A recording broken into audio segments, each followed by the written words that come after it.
right, we know NBA free agency will be underway by the time we're back on the air on Monday's show. And here to give us all the answers, where everybody's going, it's NBA writer Sean Deveney from the Sporting News with us live on 97.3 ESPN. All right, Sean, give us the dirt. Where is everybody heading? Yeah, all the answers you say, huh? Yeah. We obviously know LeBron opting out. Give us a little insight on what that means. Does that narrow it down to X amount of teams? Does that eliminate teams? Does that make it better for certain teams over other teams? What's your read on him opting out of that deal? Yeah, it makes it virtually impossible that a team like Houston could get involved. They would pretty much have needed him to opt in and work a trade, and that's obviously not going to happen. So that possibility is off the table. You know, Boston. There was talk about the Celtics, and I don't ever think there was anything to that. But if there was any question of that happening, it's gone now. So yeah, it pretty much just leaves teams that are either Cleveland or teams with significant cap space, and that's pretty much just Philadelphia and the Lakers. So those would really be the only teams besides the Cavaliers that have a realistic shot at getting LeBron at this point. All right. So I look at it like this, Sean. You got Cleveland where he's from. He can make the most money. You got L.A. where he's got a place and business interests and maybe his family wants to move. And then you got the Sixers who probably have the best current situation roster. Does that matter at all? Any of those three things weigh heavier than something else? Yeah, I think that the Lakers situation probably is the one that appeals to him most, and that's obviously from what we're all hearing is bearing out. It does seem like things are pointing toward LeBron going to LA. I think that he's very concerned about bouncing around again and this being his last contract and possibly staying wherever he goes next, staying there well after his career is over and as he tries to build his post-career, his post-NBA career. That's going to be a factor, and of course he has a lot of interest in the entertainment industry, and again that leads you back to LA. So it seems like that's where things are pointing at this point. Sean Deveney with us talking about LeBron James and free agency. So what in your mind, Sean, would be a detriment to LA's chances? Just the fact that they don't quite know who's going to be there. I think that LeBron. Look, if he sits down with Magic Johnson and Rob Pelinka, the brain trust there, and has a sense of what they're planning to do, even if they haven't executed a Kawhi Leonard trade at that point, even if they haven't signed Paul George at that point, we'll see what happens with him. If they can present him with a credible plan to really challenge the Warriors, maybe not beat them, but at least be in the ballpark, then I think that he's going to go for it. Even if, like I say, even if they haven't actually executed, even if Kawhi Leonard is not yet a Laker, I still think LeBron would be inclined to go to the Lakers and let that work itself out later. Don't forget, when he went to Cleveland in 2014, he joined Andrew Wiggins. Well, Wiggins never played. Of course, they made the trade for Kevin Love later. You could see that sort of situation playing out the same way with the Lakers, where LeBron goes there first, and they sort of work out the rest of the roster after that. Everybody involved would probably rather see that happen beforehand, though. Yeah, I'm glad you brought that up because you wrote about that he's had a willingness to sign first and let the rest of those pieces come together. And, I mean, that's something that Mike and I have gone back and forth on the show. Would LeBron want to wait and see what happens, or would he be willing to? And that's an interesting point that you make, that he's had the propensity or the willingness before to go ahead and take that leap of faith based on their pitch. That's right, and he doesn't want to pitch well. this time, I mean, when though, he right? went to Cleveland, obviously they had the number one pick in Andrew Wiggins. They also had Dion Waiters, who they wound up trading during the season. That's when they got Iman Shumpert and J.R. Smith. Their team really changed after that. That's when they really became a true contender. So You look at that 2014 Cleveland team, and you can kind of see the same sort of pattern where it wasn't really a finished product until about February of 2015. So it took another 8 months after he signed for them to really put together the team that they eventually became.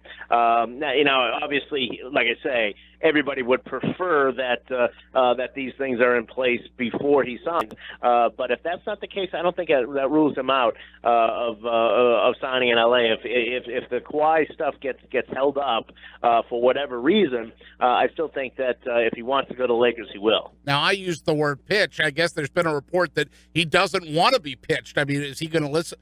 How are they recruiting him if he's not going to sit down and listen to pitches? Yeah, I mean, it's hard to say exactly how the process is going to work. He's going to have his agents do a lot of the talking with these people. You're right that in 2010 he was very much the point man, and he traveled to all these places, and we all breathlessly watched him go from Chicago to Miami to all these different places, and New York was another one, of course.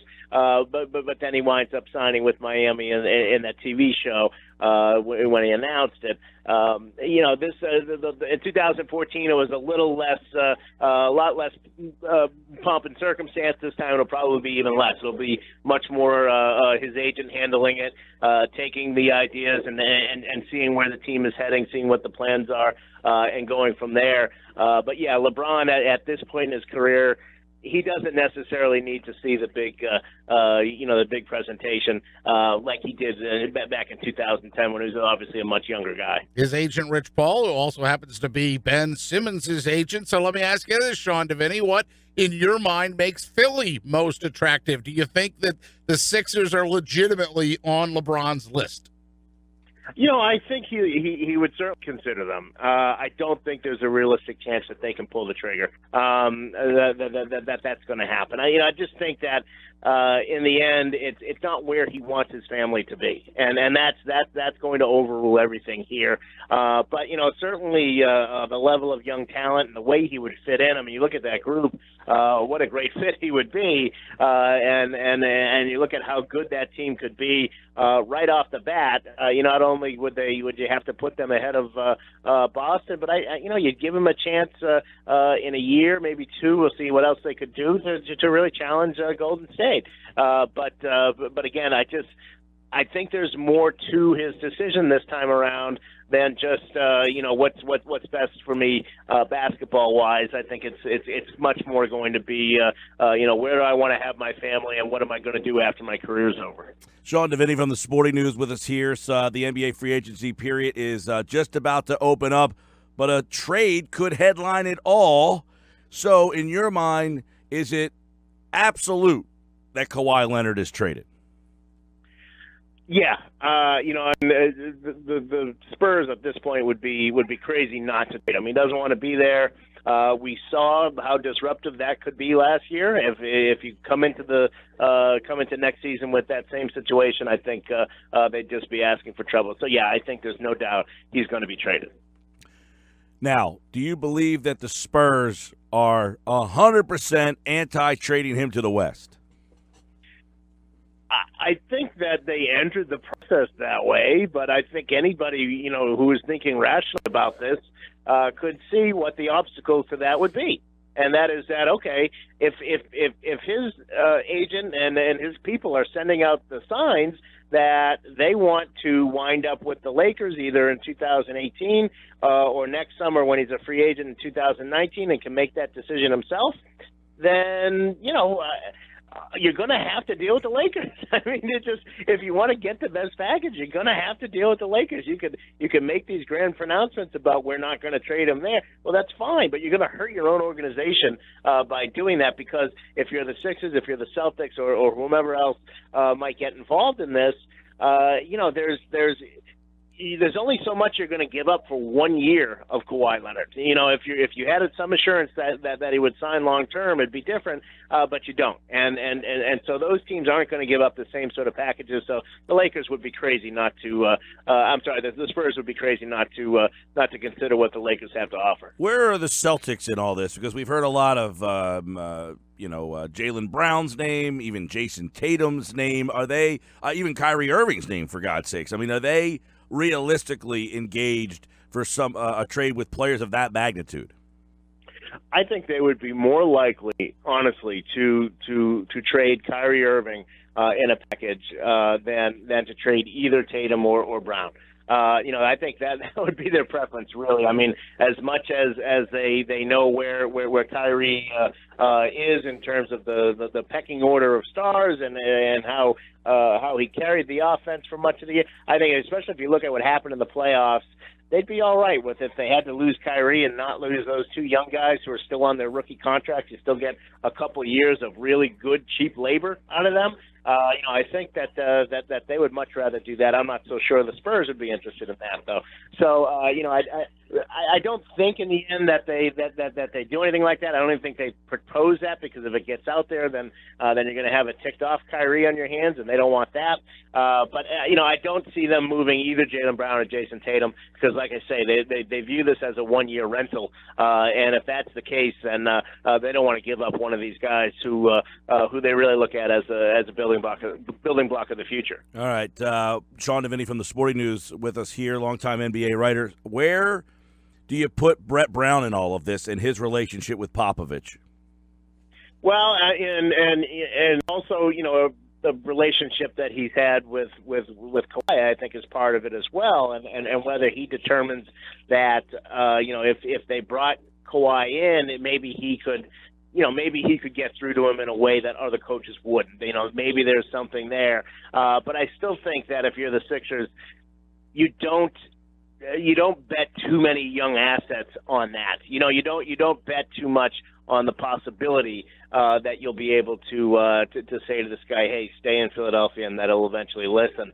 You just can't do that. So, I think that it's obviously a tricky thing for Brett Brown, because he has the relationship with Popovich, also has a relationship with Kawhi, and has the responsibility to try to make his team as good as he can. And the way things stand right now, the way the front office is right now, he probably has more say-so in all that than anyone. So, it's definitely a tricky position for him.